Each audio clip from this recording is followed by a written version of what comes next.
এসপিকের সঙ্গে তো আমি 2-3 দিন ধরে তো আমি কথা বলছিলাম। আমি এসপিকেও দোষ দিই না,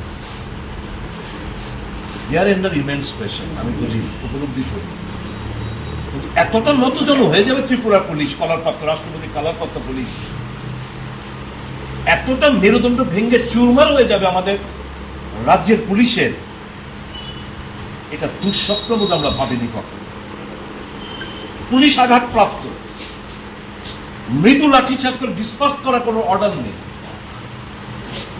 পুলিশের সামনে আমাদের প্রার্থীদের মাথা ফাটছে, লাঠি পেটা করছে, হাত ভাঙছে।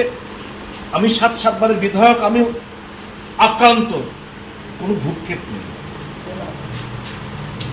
জনতা ত্রিপুরা রাজ্যের মানুষ বিচার করবে, বিবেচনা করবে কাদেরকে আমরা এনে বসিয়েছি। আমিও ভুল করেছি, পাপ করেছি, পাপের প্রায়শ্চিত্ত এখন করছি। আমি বিজেপির বন্ধুদের বলবো, use and throw is their politics. ব্যবহার করো, ছুটে ফেলে দাও। ত্রিপুরা রাজ্যের মানুষের স্বার্থে এরা কখনো কাজ করেনি, করবেও না। 1 পয়েন্ট প্রোগ্রাম লুটপাট, 1 পয়েন্ট প্রোগ্রাম, কে কত টাকা মেরে বড়লোক হতে পারবে। সারাটা জীবন বামফ্রন্টের বিরুদ্ধে লড়াই করে গেছি, আজকে এই জায়গায় আমি বলতে দ্বিধা নেই। যদি কম্পেয়ার করি সিপিএম ভার্সেস বিজেপি রাজত্ব, আমি নির্দ্বিধায় জোর গলায় বলবো CPM regime was much better then the BJP regime. উৎখাত করুন এদের।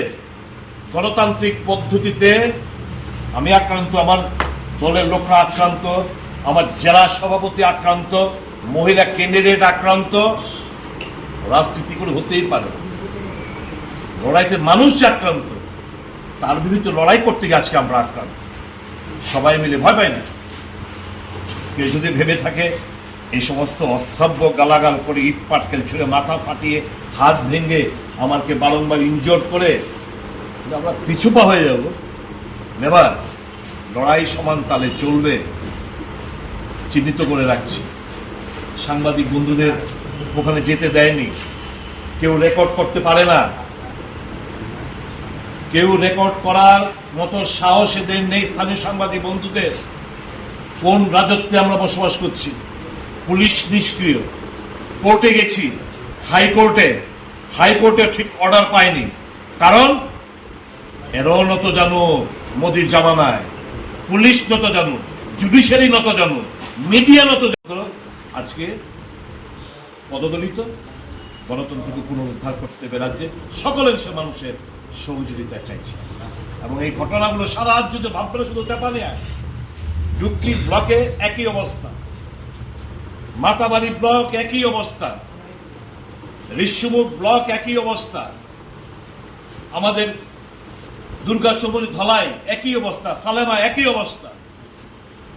সব জায়গায় ফ্যাসিবাদী একদলীয় শাসন ব্যবস্থা, কেউ প্রতিনিধিত্ব করতে পারবে না।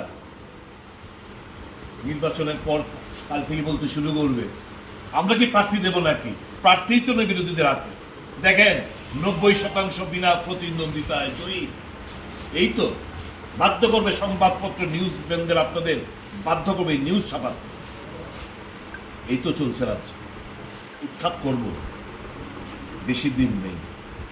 রক্ত ঝরবে, মার খাবো, আরো রক্ত ঝরবে, মৃত্যুবরণ করব, কিন্তু এদের পতন সুনিশ্চিত করে ছাড়ব। জয় হিন্দ, বন্দে মাতরম, জাতীয় কংগ্রেস লড়বে।